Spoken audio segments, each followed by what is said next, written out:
Ako, wala yun. Huwag mo naisipin yun. Alam mo, may nang ganun na rin kasi sa akin dati eh. Kaya, nakaka-relate ako sa'yo. Ay, Rosario nga pala. Rose for short. Isabel nga pala pangalan ko.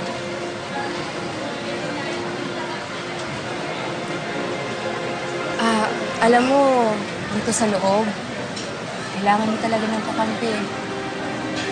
Kasi, pag mag-isa ka, kawawa ka.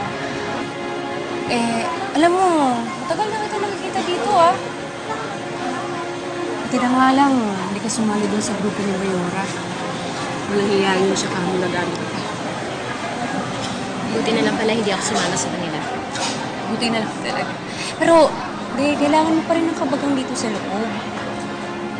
Kasi, dapat meron kang pagkakatiwalaan dito. Yun nga yung problema ko eh. Sa dami na nangyari sa akin sa labas, hindi ko alam kung paano magtiwala sa mga tao sa paligid ko. Pakiramdam ko lahat sila babaliktad sa akin. Sayang naman.